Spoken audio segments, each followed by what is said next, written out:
Hello everyone, আমি অনির্বাণ। আমাদের চ্যানেলে আপনাদের সকলকে স্বাগত। এই ভিডিওতে আমি কথা বলতে চলেছি কেসারি চ্যাপ্টার 2 এর অফিসিয়াল ট্রেলার নিয়ে। তো চলুন ভিডিওটি শুরু করা যাক।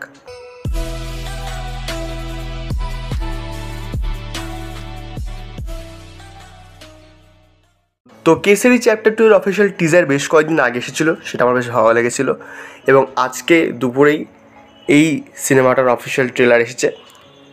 তো 3 মিনিটের একটা বড় ট্রেলার, আর আমার মনে হয় যে এত বড় ট্রেলার করার কোনো প্রয়োজনই ছিল না।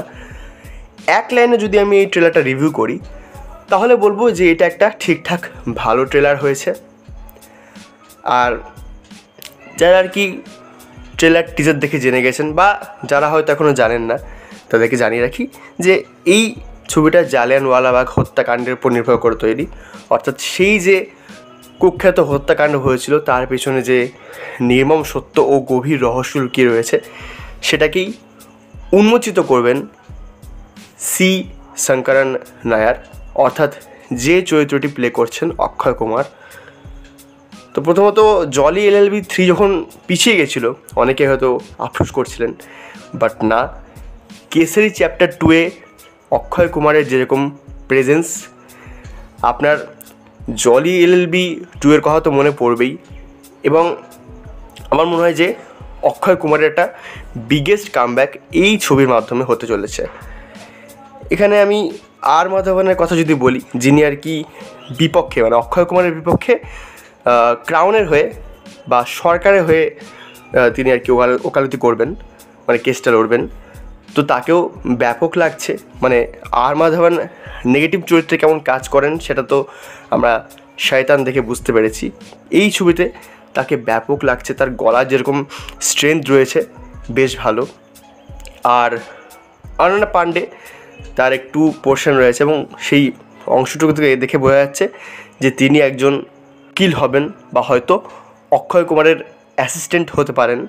আর এই ট্রেলারে যেভাবে জালিয়ানওয়ালাবাগের হত্যাকাণ্ডের মুহূর্তগুলোকে তুলে ধরা হয়েছে ভীষণ টেরিফিক, এবং কিছু গড সিনও রয়েছে।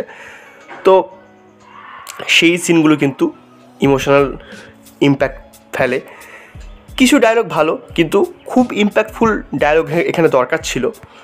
আমার মনে হয় যে ওই ইম্প্যাক্টফুল ডায়লগ জিনিসটা এখানে মিসিং। আর একটা বিষয় যেটা আমি খেয়াল করলাম, যে কোনো গান কিন্তু ট্রেলারে তুলে ধরা হয়নি। মানে হতে পারে যে গান নেই, এমনও হতে পারে, কিন্তু আমার মনে হয় যে আগের ছবিতে তেরে মিট্টি গানটা একটা ইমোশন ছিল, সেটা রিক্রিয়েশনের কিছু অংশ, মানে যদি রিক্রিয়েশন করা হয় বা নাও হয়, কিছু অংশ যদি ট্রেলারে দেওয়া যেত তাহলে হয়তো ভালো লাগতো। কারণ ইমোশনটা জড়িয়ে আছে, যতই আর কি গল্প আলাদা হয়ে যাক, সেই কেসের সাথে ইমোশনটা জড়িয়ে রয়েছে। তো আমার এই ট্রেলারটা ঠিকঠাকই লেগেছে। এবার দেখা যাক সিনেমাটা কেমন হয়। আগামী 18 এপ্রিল আসছে, এবং অক্ষয় কুমারের রিসেন্ট ট্র্যাক তো খুব একটা ভালো নয়। স্কাইফোর্সে হালকা কামব্যাক হয়েছে বলা যায়, কিন্তু তার যেরকম বক্স অফিস লেভেল ছিল আগে, সেই রকম জায়গায় পৌঁছানোর জন্য এই ছবিটার ওয়ার্ক করা কিন্তু খুব প্রয়োজন। আমি চাই কেসারি চ্যাপ্টার 2 প্রত্যেকে হলে গিয়ে দেখুক, আপনারাও দেখুন। এই ছিল আমার রিভিউ। ভিডিওটি ভালো লাগলে লাইক করুন, কমেন্ট করুন, শেয়ার করুন এবং আমাদের চ্যানেলটি অবশ্যই সাবস্ক্রাইব করুন। ধন্যবাদ।